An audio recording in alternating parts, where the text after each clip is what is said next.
Tell me what I'm doing wrong. Trying to find a path to your heart.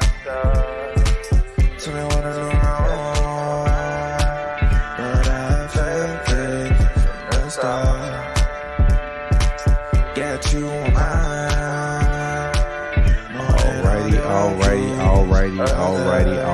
Alrighty. What is up?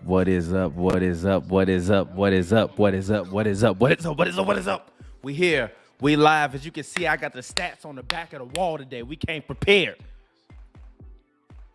I got about a 45-minute long show for y'all. We gonna make this fun, man, because the Warriors, they did not come out to play. Steph Curry, my GOAT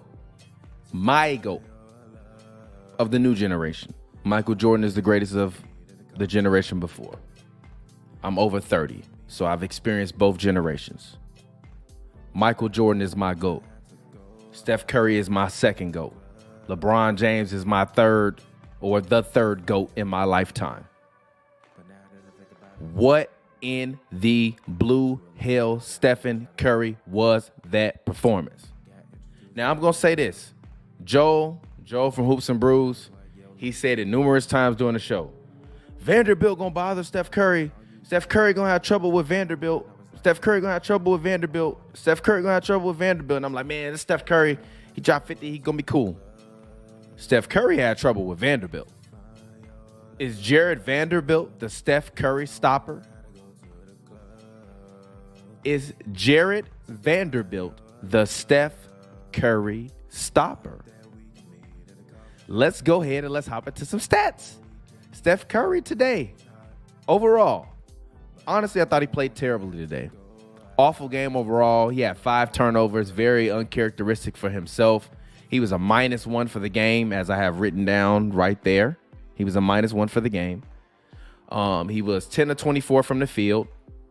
He was 10 of 24 from the field, 6 of 13 from 3, which honestly, the 3 was the only thing that he had going for him. Anthony Davis smacked his shot around. LeBron smacked his shot around. Anybody that could get their hands near a Steph Curry shot was smacking their shot around. Now, I will say this.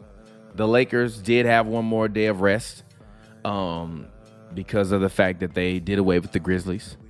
Actually, it was 2 more days of rest because the Warriors played Sunday and the Lakers played Friday, I believe it was. So 2 more days of rest. But that's no excuse, bro. That was a terrible performance. So if you're watching it right now, as always, ladies and gentlemen, welcome. It's your boy TPJ. We are here. We are live.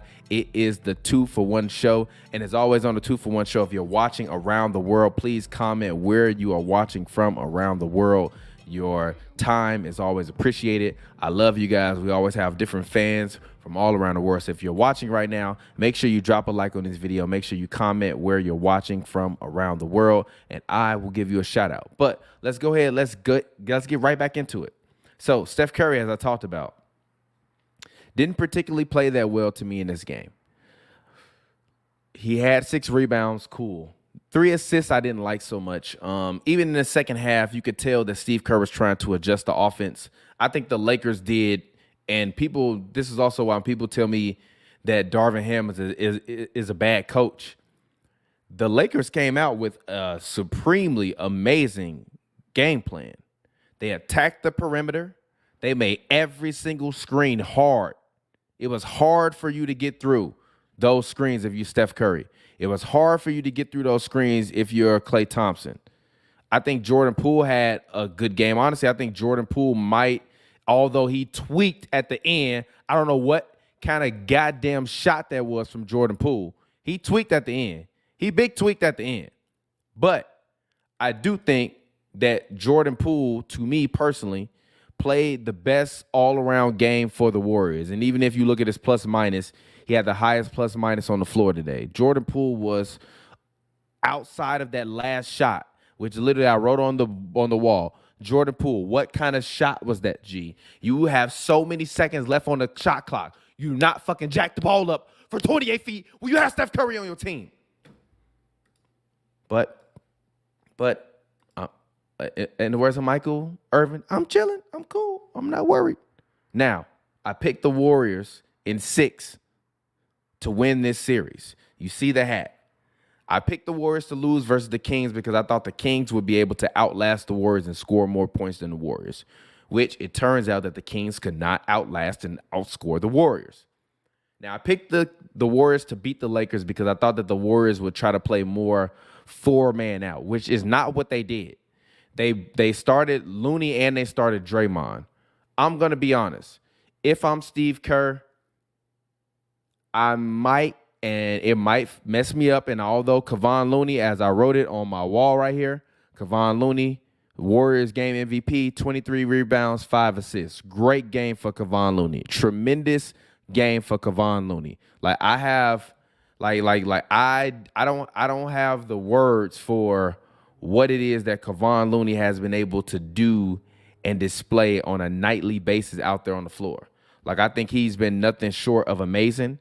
And I think that every Warriors fan owes him a supreme debt of gratitude for the way that he's been playing. And I think had he not played and had he not been playing the way that he's been playing, the Warriors would have lost to the Kings in 5. I mean, he had 23 rebounds and 5 assists. I did not even put his points up there. Kevon Looney had 23 rebounds and 5 assists. If you're the Warriors, you have to spread the Lakers out. I think if you allow Looney and Draymond to be on the floor, the spacing is too bad, and you allow their great defenders like Schroeder, Vanderbilt, and Anthony Davis, when they're on the floor, as Stan Van Gundy said it on the broadcast many times, they are a terror to deal with when they are on the floor for the Golden State Warriors when they're playing against defense versus the Warriors. They're terror. And they're a terror versus anybody. Like Schroeder played out of his mind today. Dennis Schroeder today, Dennis Schroeder, he today played absolutely amazing. He was only a +1 for the game, but I don't care about that. Dennis Schroeder played out of his mind today. Dennis Schroeder had 19 off the bench. He had more than the entire Warriors bench outside of Jordan Poole. Jordan Poole had 14. I think Jermichael Green had 6, and Gary Payton II had. And Gary Payton II, what did he have? Gary Payton II had 2 points. So combined, the Warriors bench had 22. Dennis Schroeder alone had 19 points. Rui Hachimura gave you very, very valuable minutes, although he didn't play a crazy amount of minutes. I still think his minutes were valuable. He gave you 6 points in 11 minutes. Troy Brown Jr., I think he needs to fade out of the rotation. And I'm going to be honest, Darvin Ham isn't going to like it, but I think he needs to swap out Troy Brown Jr. for Malik Beasley and go with the lineup and with the 8 versus the Warriors of Vanderbilt, LeBron, and AD, Austin Reeves, D'Angelo Russell, Rui Hachimura, Dennis Schroeder, and Malik Beasley. And I think the only time that Wenyen Gabriel gets on the floor is like he did today in 4 minutes when you need to give Anthony Davis a breather. But in order for you to beat the Warriors, AD, as he mentioned post-game, is going to be a track meet. He's going to have to exert that extra amount of energy. He's going to have to give their all. The Lakers as a whole, they're going to have to give their all in order for them to be able to beat this Warriors team in 7 games. Now, if you want to get my honest post-game analysis, post-game thoughts, let's just go ahead. I want to go to the game charts real quick. So let's just go ahead, not to the actual shooting charts, but let's just go ahead and let's just look at the lead tracker, right? I think, to me personally, the biggest moment for the Warriors was of the game, to me. I feel like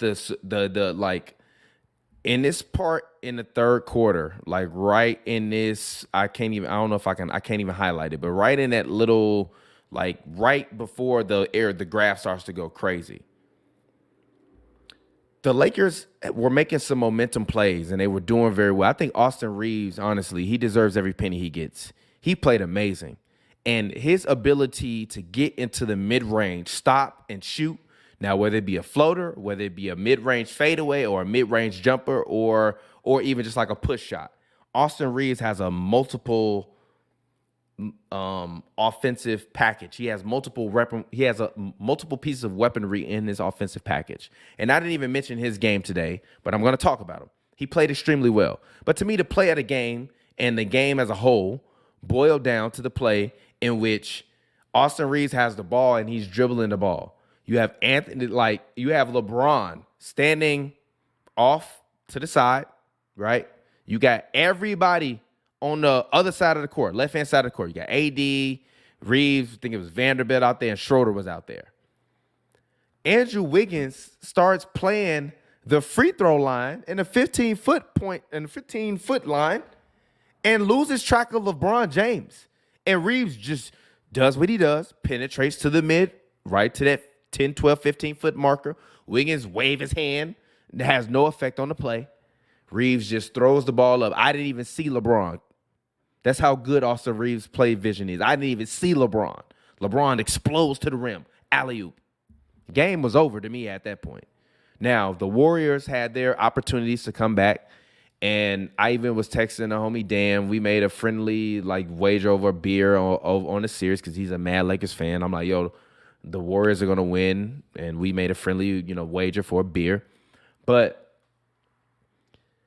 at that point, the game was over. And I think if you're Steve Kerr, I think you got 48 more minutes to not get swept. Now, y'all going to be like, TP, you've been picking against the Lakers all year. You said the Lakers weren't going to make the playoffs. You said that LeBron was old. He still is fucking old.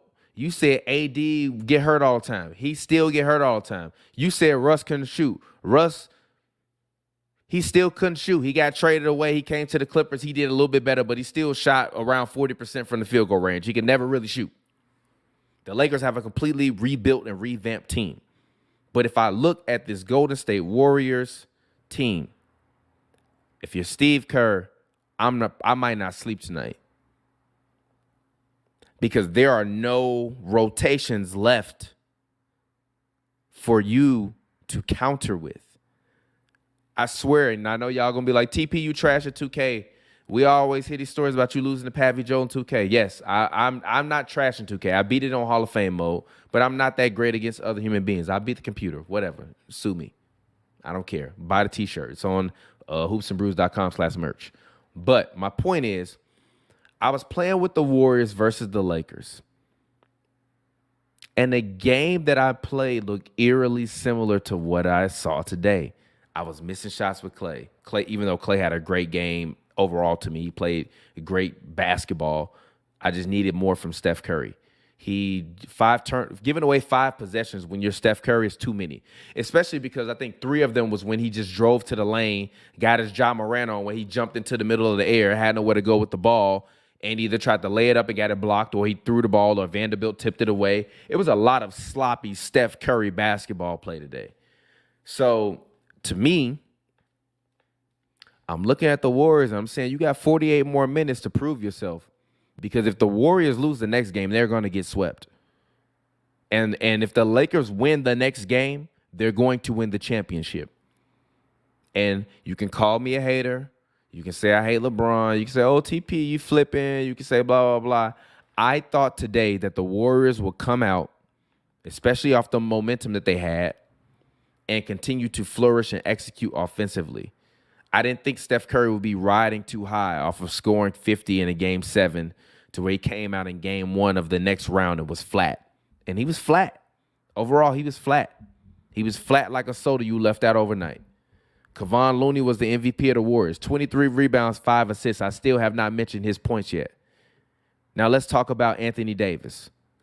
Let's have a real talk. Hold on. Real talk about Anthony Davis. Let's have a real talk about Anthony Davis. This guy is incredible. This guy is incredible. He is a video game in real life. When he's aggressive, when he's pulling up in the mid-range and taking that jumper and he's not playing timid, when he's attacking on defense, when he's crashing the glass, when he's screaming, when he's making noise, when he's not falling on the fucking ground. I'm sorry.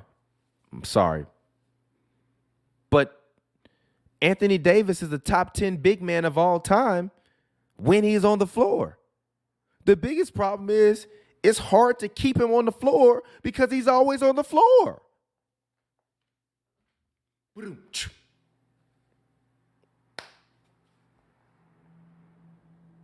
I fuck with AD.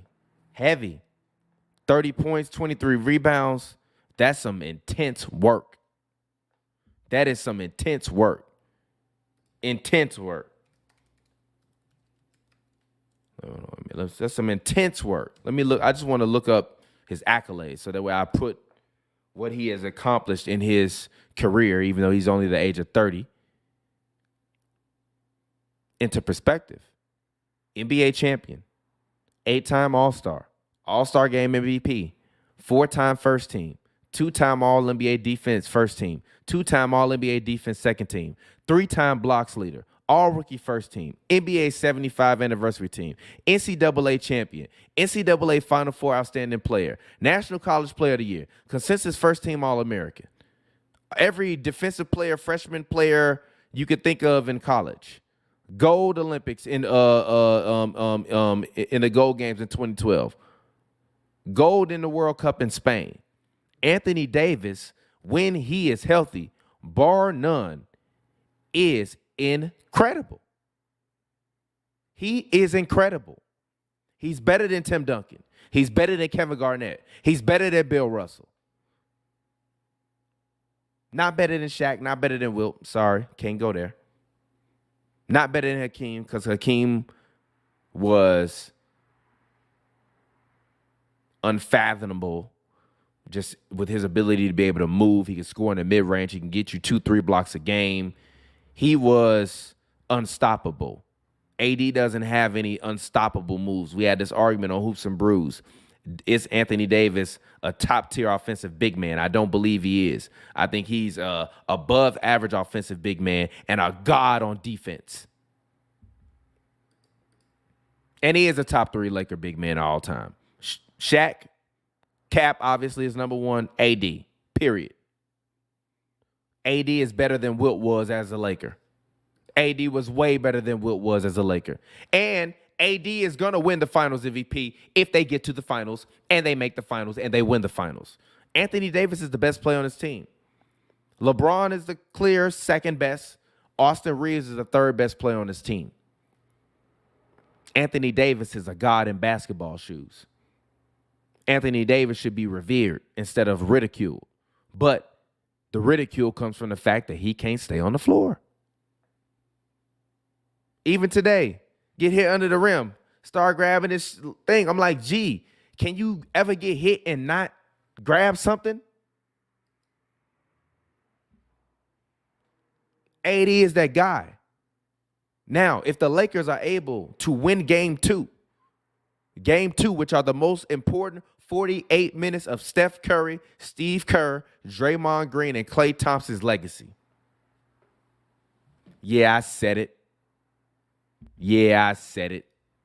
It's the most important 48 minutes of their legacy. You want to know why? Because to be revered as Steph Curry was revered after beating a young Kings team, you know what I mean?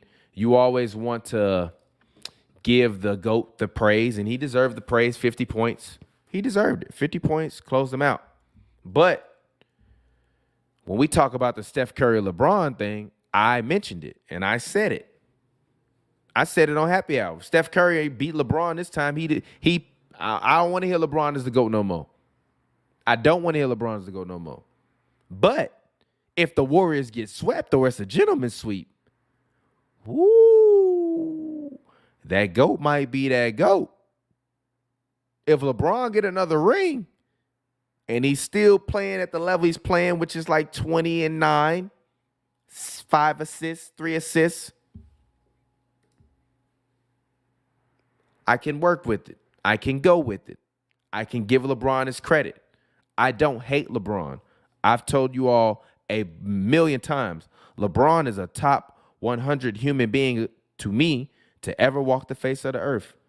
I think LeBron James should be celebrated no matter where he goes, no matter what he does, for what he's accomplished on and off of the basketball court, for what he's done to change generations of young black men's lives. But that has nothing to do with my disdain for his greatness on the basketball court, because I'm a Chicago Bulls fan and I had to watch him dominate in the 2000s while we were terrible, coming off of greatness for my entire childhood. So don't be mad at me for being mad at LeBron. Be mad at LeBron for being so motherfucking great. Everybody ain't always got a root for him, and I'm not everybody. I'm me.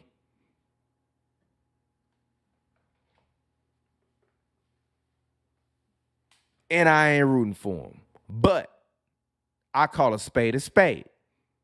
If the Lakers win Game 2, the Warriors are going to get swept, and we will not hear from this same group anymore.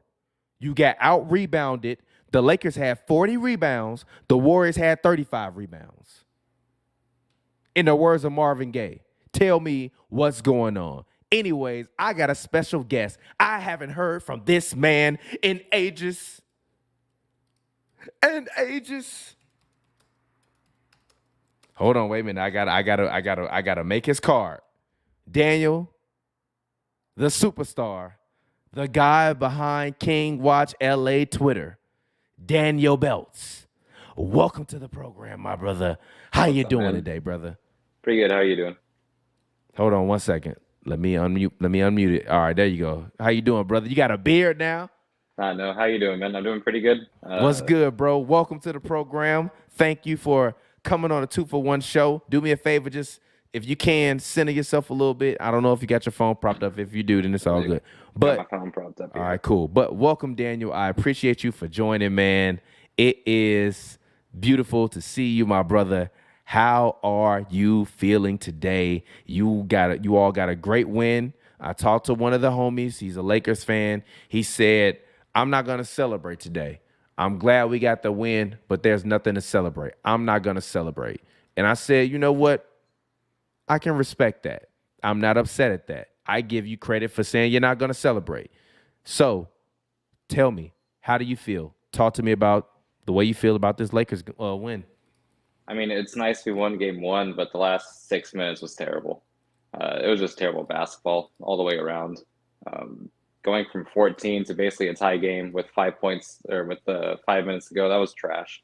I'm glad they sold game 1, but if they want to win a championship, they can't have those periods of time where they just completely forget to play the game of basketball. LeBron has to stop wasting 20 seconds on the shot clock and then just throwing up some bullshit at the end of the game.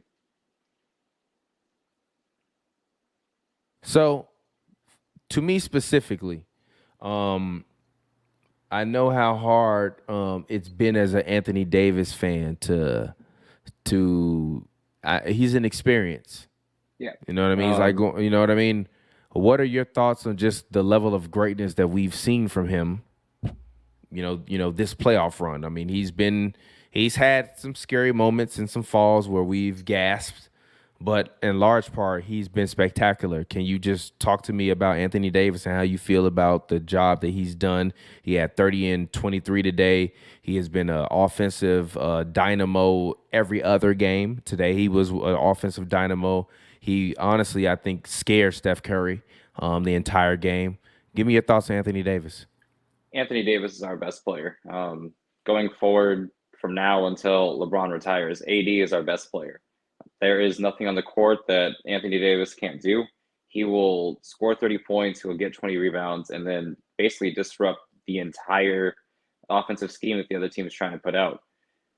LeBron's going to get you 20 and 10 basically probably now until the day he retires. The rest is up to AD. If the Lakers are going to win this championship, AD is going to have to win the Finals MVP.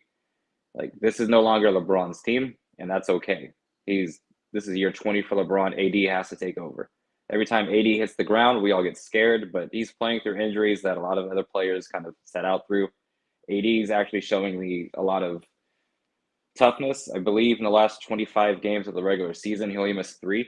And so now we're, plus 7. So I think out of the last 36 games, he's only missed 3 games total, which is fascinating for him, basically because He's almost missed, I think, 50% of every single Laker game since 2021. But I mean, we're going to go as far as he takes us. He is the leader of this team. He's even been more vocal. He's been more demonstrative with his like thoughts, with his actions on the court, and I mean, he's him. Yeah, and that's something that I mentioned. It's okay. Let the cat join the show. What's the cat's name? Cat's name is Templeton. All right, what's up, Templeton?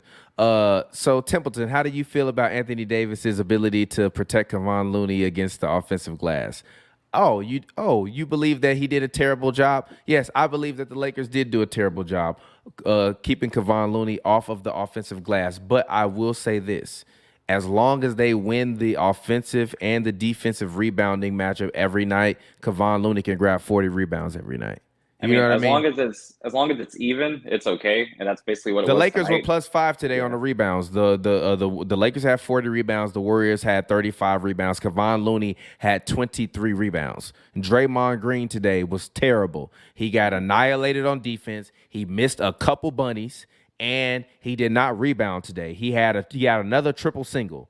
Great job, Draymond. If I'm being honest, I didn't notice Draymond on the court tonight. I didn't even see him in the game. Because Anthony Davis was a man-child. And I'm not going to lie, Vanderbilt, he got to my guy. He hurt my guy. My guy felt it. Steph felt them. He definitely did. Them turnovers showed it. If Vanderbilt can hit 1 or 2 threes a game and make one layup or one dunk, he's the X factor for this team. It's either him or D'Lo. D'Lo has a lot of stretches on the defensive side where he just completely loses his man and loses every defensive scheme that he's about to do. But Vanderbilt can guard basically 1 through 4, and it's something that the Lakers have missed since their championship team. They haven't had any wing defender at all since KCP, since Caruso, since any of those guys. And then now that Vanderbilt can actually guard Steph Curry, can guard the likes of Kawhi, PG, anybody that basically is thrown in front of them, we haven't had that in years. And now you're also seeing someone be able to guard the wing. AD looks like he does because of that. AD can get you 5 blocks a game because Vanderbilt's funneling him inside the paint. And again, AD staying out of foul trouble, getting 5 blocks a game, basically. I don't know if there's been a stretch of 7 games in the NBA playoffs where someone has more blocks than he does. I believe he's at 31 or 32 blocks now, and it's insane. Yeah, and he's been playing out of his mind. And I believe he averages 30 and 15 against the Warriors, and I think the 9 or 10 playoff games he's played against Golden State. So whenever it's Golden State, he sees food. And for the Warriors getting a lot of offensive rebounds, when you shoot 53 threes, a lot of those balls are just going to go to them because the defense is out of position. And you can try to box out, but sometimes you can't really box out 53s correctly, and it's going to happen like that. But it's the possessions where it's 4 or 5 offensive rebounds, and then Poole hits a 3, and you're like, what the hell? Yeah, and my bad. And I just want to say one thing. I was talking about the defensive rebounds. The Warriors had 35 defensive rebounds. The Lakers had 40 defensive rebounds. My bad. My apologies. I just want to make sure I clear that up. As long as they keep it even, as long as they win the free throw battle, as long as they don't turn the ball over don't turn the ball over more than the Warriors, they should have a chance to win the game. The Warriors hit 21 threes.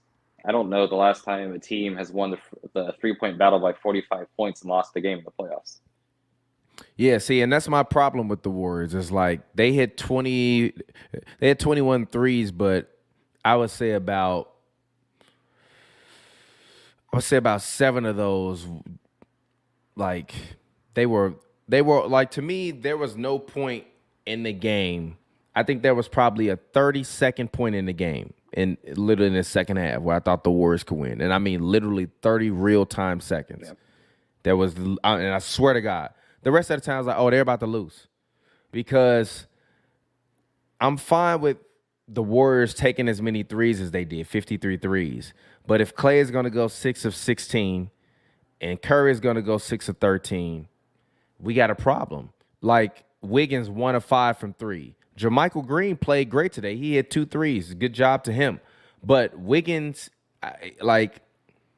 if he's going to take 5 threes, I need him to make 2 of them minimum every time. If he doesn't, then I don't need you to take that many threes. Pass the ball and let's try to get a better shot. I think about 7 of those threes that they took, yeah, they were good threes, and they might have made some of them, but they didn't really do anything to me to put them in a position to win the game. You want to know something funny? Before the game, I was like, I think this might be a defensive battle. But then once I saw halftime was what it was, as we went into the third quarter, I said whoever scores 120 is going to win the game.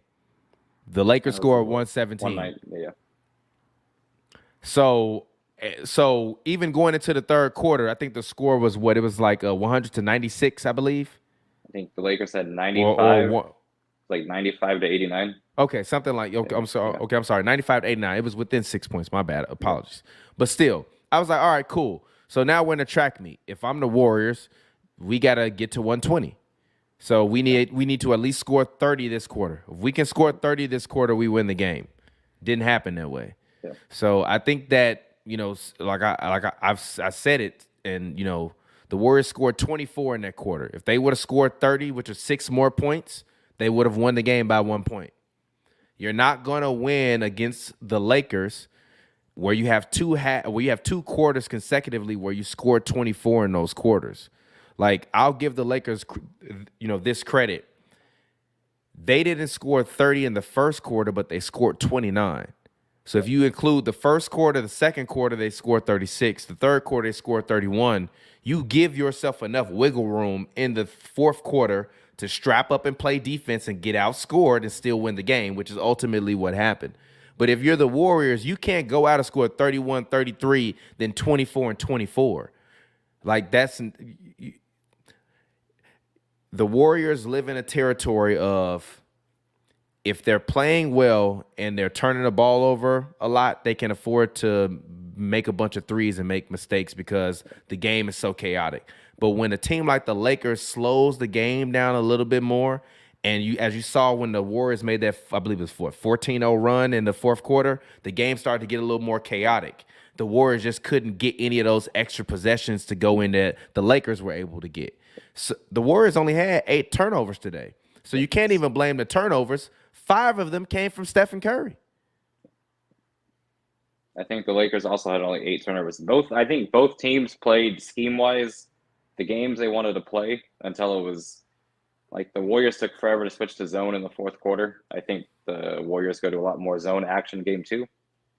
And I think the Lakers respond to that with playing Rui a little bit more. How you beat zone is you attack middle, and that's his game. The Lakers don't really have the 3-point shooters that are. I disagree with that. I think that, and I said this when I was at the Clippers Stadium versus Lakers Clippers pregame, and I was watching Malik Beasley warm up. The same way Russ had a hard time dealing with the pressure of making shots in LA, I think Malik Beasley is dealing with that as well. Yeah. And I think that, you know, like I have a child. I couldn't imagine somebody, because they watch this podcast, going to comment on my child's birthday post like, yo, your fucking podcast sucked. It's like, yo, fuck this podcast. And so, like, to me, I blamed it on the Laker fans, and I still am. I think you all need to give him more encouragement, because if he gets hot, you all can get to the finals. I personally don't believe you all will get to the finals with Troy Brown Jr. in that role of the 8th man on your rotation. If you go to an 8-man rotation, and your 8-man rotation is AD, LeBron, Vanderbilt, Russell Reeves, Schroeder, Hachimura, and then situationally you choose between Winyon and Troy Brown, and you try to, if Rui has a good game, he had a whatever game today, but theoretically, if Rui is playing well, you can leave him on the floor for longer than 11 minutes, and AD can not play 40 minutes. But you need someone to come out there and make shots when they're open. And I think the only person on the Lakers that's able to do that is Malik Beasley. I think Troy Brown is a great player for the regular season. I love Troy Brown. He's the first guest we ever had on Hoops and Brews. Mad love to him. But if we're talking about winning the championship, The guy that you need to put your trust in is one of the guys that you thought would be a starter when you traded for him, and his confidence just got ruined because he missed some shots early, and the fan base started getting at him, so he just lost confidence in his shot. Like, I don't think Malik Beasley is I don't think anything negatively about Malik Beasley other than he has always been a streaky shooter, even if you look at Minnesota. But the difference between when you was in Minnesota was you're able to take 15, 16 shots a night. So if you streaky, right, you might make like 12 shots in a row, but then you might miss like 8 in a row, then make 2, then miss 8 in a row. But we'll forgive that because you taking 16 shots a night. So you might miss 12 and then miss 4, and your night is great that night. Then the next game you miss 4 to start, make 2, then miss another 8. And then the next game, because your averages are, you have a good game. Like, he's just a guy I think that just needs time. Obviously, he doesn't need to start. But if you're going to play Troy Brown Jr., I believe the Lakers played Troy Brown Jr. They played Troy Brown Jr. 12 minutes today. I personally don't believe that if Jordan Poole is on the floor, that there's no reason why Malik Beasley can't be on the floor. Because if Malik Beasley is open, Jordan Poole has to stay accountable to him. I don't think he has to stay accountable to Troy Brown Jr. That's just my personal opinion. Yeah. What is your thoughts? I just don't trust Malik Beasley on the defensive side of the ball. I understand the streaky shooting side of the aspect, but he can't stay within his man on the defensive side of the ball at all.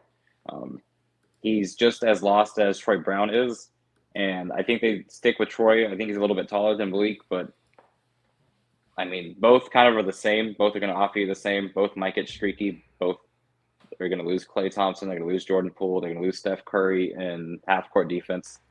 I think the Lakers got to make a move in the offseason to get actually a shooting guard off the bench that can hit some threes, can play some defense. Maybe that's Max Christie. Maybe they already have him. My question, and not to interrupt you, my question is, in a lineup, if you're Darvin Ham, let's just say you I go Max Christie. Max Christie. No, I just feel like you guys have given up too much hope on Malik Beasley.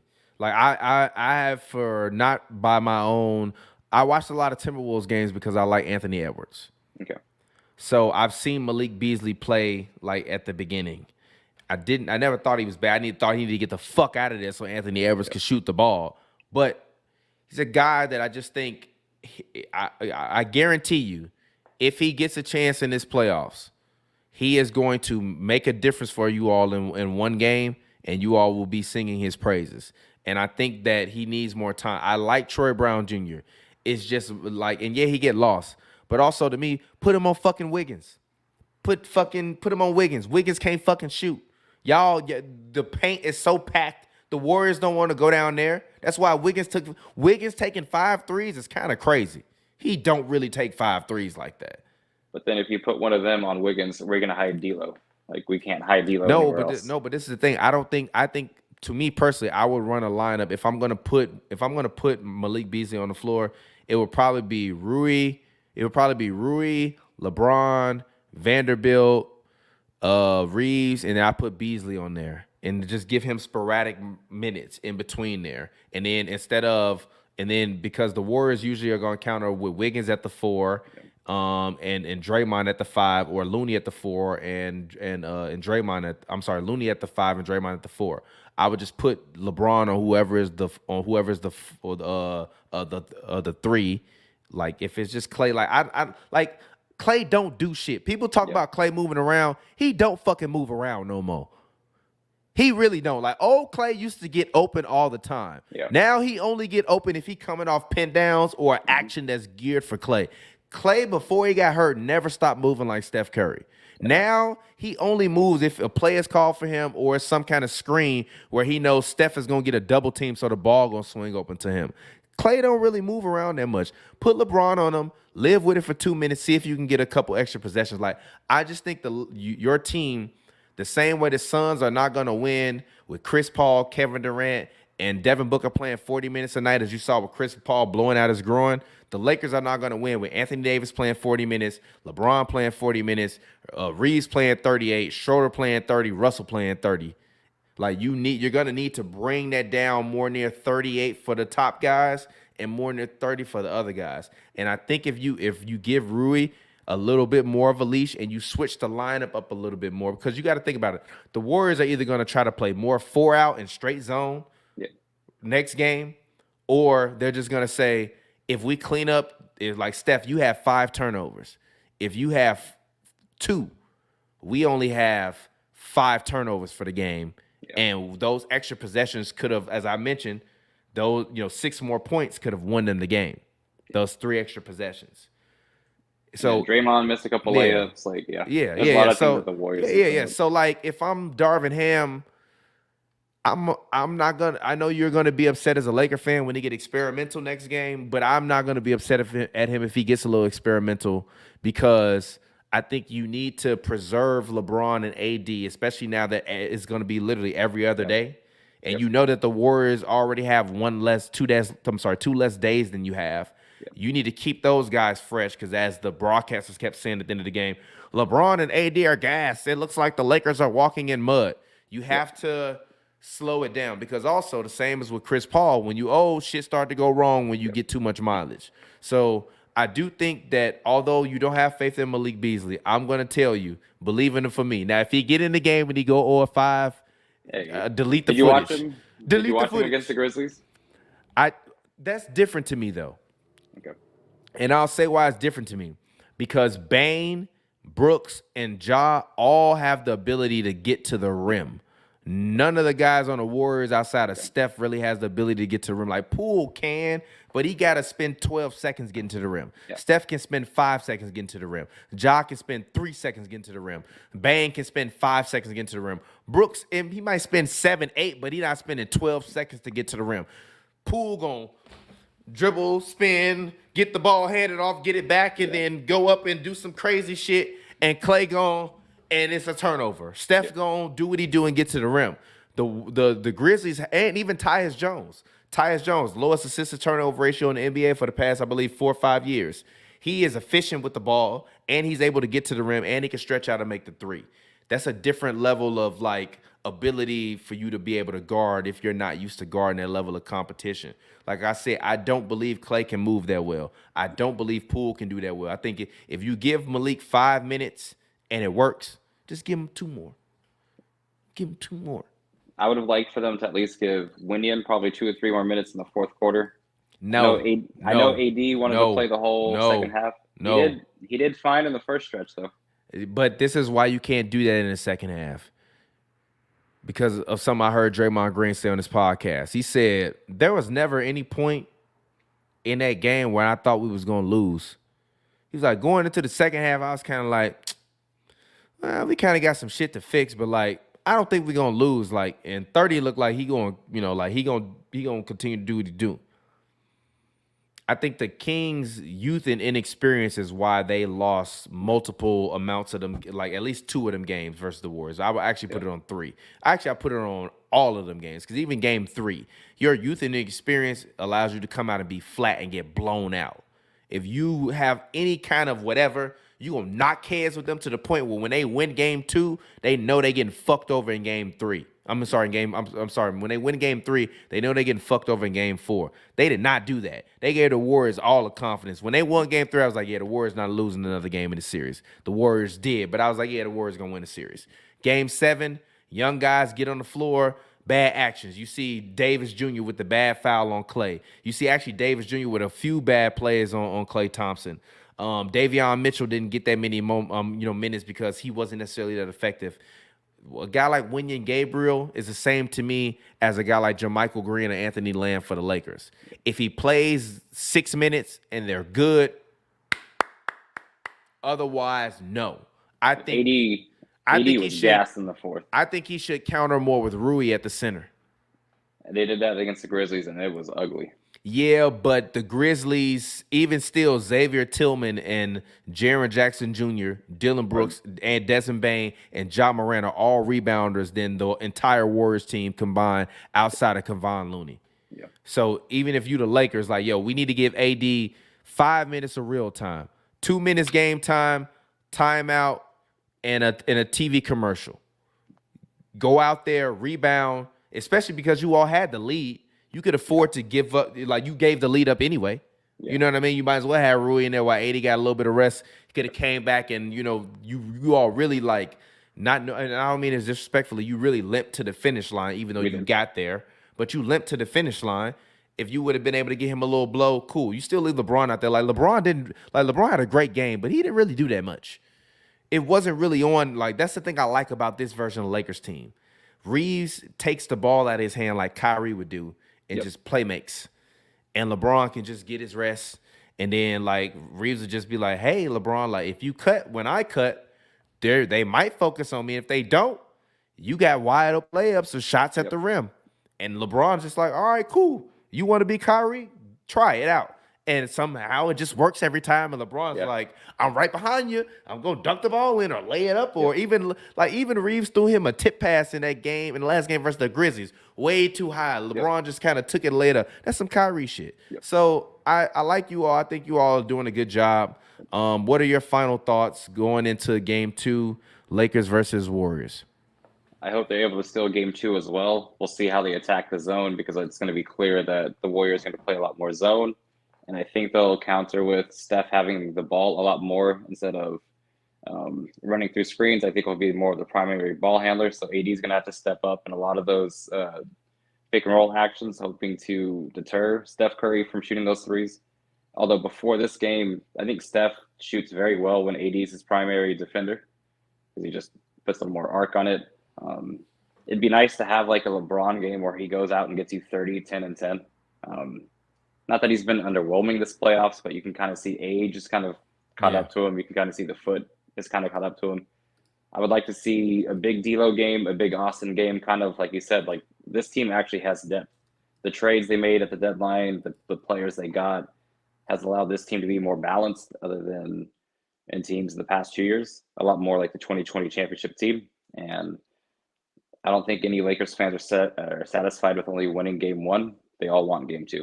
And I hope they actually go out there and take game 2, try to wrap this up as soon as they can so they can get more rest going into the Western Conference Finals because it looks like the Nuggets are going to sweep the Suns. Yeah, I think it'll still be a gentleman's sweep just because I'm going to give Kevin Durant his credit. But Chris Paul, man, bad hammy. So final predictions for the series. Lakers in 6. All right, cool. So I'm going to keep you to that, and hopefully I'll have you back the next game.